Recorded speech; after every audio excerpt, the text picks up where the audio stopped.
आजकल के हालात जो हम अपने बुज़ुर्गों के साथ करते हैं उसका हमें कैसा मुंह तोड़ जवाब मिलता है, उसके बारे में आज मैं कुछ साझा करना चाहती हूँ। एक सज्जन थे, उनकी बीवी का अचानक देहांत हो गया। उनका एक बेटा था, काफ़ी छोटा था। सारे रिश्तेदारों ने उनको बोला कि शादी कर लीजिए दोबारा, आपके बस का नहीं है बच्चा पालना, इतना छोटा है, अभी 1 साल का है। उन्होंने कहा नहीं, जब मेरी पत्नी पाल सकती थी तो मैं भी पाल सकता हूँ, मैं शादी नहीं करूँगा। सारे लोगों ने काफ़ी दबाव बनाया, रिश्तेदार भी थक हार कर चले गए, लेकिन वो नहीं माने और उन्होंने परवरिश का ज़िम्मा उठाया। वो एक किसान थे, दिन भर खेती किसानी करते थे, बच्चे को पालते थे, पढ़ाते थे, अपने हाथों से खिलाते थे, पढ़ाया लिखाया। वो अनपढ़ थे खुद, लेकिन बच्चे को पढ़ाते लिखाते रहे। बीच बीच में उनके लिए शादी के रिश्ते आते रहे, रिश्तेदार दबाव बनाते रहे, वो मना करते गए। धीरे धीरे उम्र बढ़ती गई, बच्चा भी बढ़ता गया। वो अपनी जिम्मेदारी पूरी दृढ़ता से निभाते रहे। बच्चे को प्राइमरी कराया, फिर जूनियर में गया, फिर उसको बाहर पढ़ने भेज दिया, गांव के बाहर, कि चलो अच्छी पढ़ाई करेगा। फिर एक दिन बच्चे ने आके कहा, जब ग्रेजुएशन में एडमिशन लेना था, पापा मुझे मेडिकल के लिए तैयारी करनी है, डॉक्टर बनना है। ठीक है, पैसे काफ़ी लगने थे, इतना पैसा नहीं था, लेकिन जितना भी जमा पूंजी थी अपनी एफडी वगैरह तोड़वा के इकट्ठी करके दे दी। मेडिकल में एडमिशन हो गया बच्चे का। आना थोड़ा कम हो गया, पढ़ाई इसका रीज़न था, काफ़ी पढ़ाई कर रहा था बच्चा। शर्मा जी भी खुश थे, चलो बच्चा अच्छा है, पढ़ रहा है, डॉक्टर बन जाएगा, मेरी भी जिम्मेदारी पूरी होगी। शादी के लिए लड़कियां देखने लगे थे, रिश्ते काफ़ी अच्छे आने लगे थे। एक दिन फ़ोन किया, बेटा तेरे लिए रिश्ता आया है, हाँ कर दूँ? नहीं पापा, मैं यहाँ पे अपनी पसंद की लड़की से शादी करूँगा।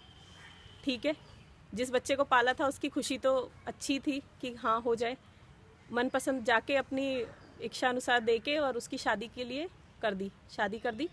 शादी के बाद शर्मा जी थोड़े से निश्चिंत हो गए, काम भी अब उनसे इतना नहीं होता था। उन्होंने सोचा कि चलो किसी ना किसी दिन बेटे का फ़ोन आएगा कि मुझे आके ले जाएंगे वापस, लेकिन बेटे का फ़ोन नहीं आया। बेटा अपना और बिज़ी होता गया और बिज़ी होता गया, और शर्मा जी अपने और अकेले होते गए।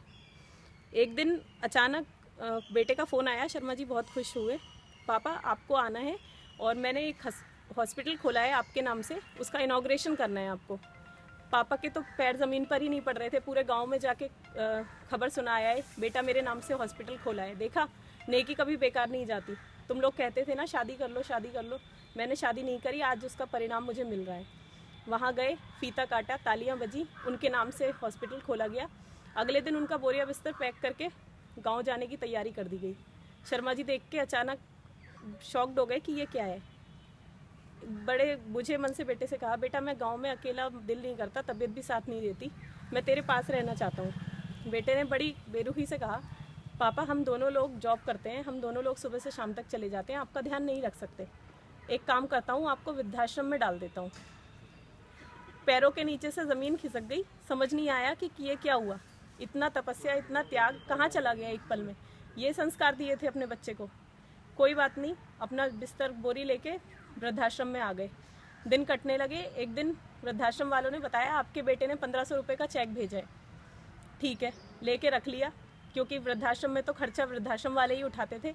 वो चेक इकट्ठे करते गए। 10 साल हुए। 10 साल बाद एक दिन ऐसा आया, वृद्धाश्रम वालों ने बेटे को फ़ोन किया, शर्मा जी चल बसे हैं, आइए उनको मुखाग्नि दे दीजिए। बेटा यूएसए में कॉन्फ्रेंस में था, उसने कहा नहीं पापा, नहीं जी, मेरे पापा तो हैं, जो भी है, अब मैं आने में मुझे टाइम लगेगा, आप लोग कर दो उनका अंतिम संस्कार। ठीक है, वृद्धाश्रम वालों ने ये भी फॉर्मेलिटी निभा दी। उसके बाद 2 दिन बाद फिर बेटे को फ़ोन आया, आप आ चुके? हाँ, आपके पिताजी आपके लिए 2 लिफाफे छोड़ के गए हैं। बेटे के मन में लालच आया, पता नहीं आप कौन सी जायदाद, शायद गांव की जायदाद छोड़ गए हो, जाके लेने चाहिए। तब बेटे ने टाइम निकाला, भागा भागा गया वृद्धाश्रम और जल्दी से 2 लिफाफे उनके हाथ में से लिए, साइन करे और बाहर निकल आया। एक हल्का था, एक भारी था। ऑब्वियस था भारी लिफाफा पहले खोलना था, क्या पता कितनी जायदाद छोड़ के गए हो। भारी लिफाफा खोला, उसके अंदर नोट थे। वो 1500 रुपये के चेक जो थे, उनके नोट बहुत 10 साल में काफ़ी इकट्ठे हो गए थे। 6-6 महीने पे जो वो 1500 का चेक भेजता था, काफ़ी रुपए थे। थोड़ा बुरा लगा, डॉक्टर के लिए कितने होते हैं इतने पैसे, ठीक है कोई बात नहीं, दूसरे में पेपर होंगे जायदाद के। दूसरा खोला, उसमें एक लेटर था, उसमें लिखा हुआ था कि चल बेटा, मुझे पता था कि तू लिफाफे का नाम सुन के आएगा तो सही, मेरी जो लालन पालन था वो तो कहीं चूक गया, लेकिन एक ये जो पैसे हैं ना, ये मैं तेरे बुढ़ापे के लिए तुझे दे रहा हूँ, क्योंकि तू तो बहुत दयालु है, तूने मुझे इतना पैसे भेजे, क्या पता तेरा बेटा इतना भी दयालु ना हो कि तुझे इतना चेक भी भेजे, तो तेरा अंतिम संस्कार कौन करेगा। इसलिए तू ये अपने पास संभाल के रख और इन पैसों को भी संभाल के रखना, ये तेरे बुढ़ापे में तेरे काम आएगा। बस यही उनकी धरोहर थी और यही वो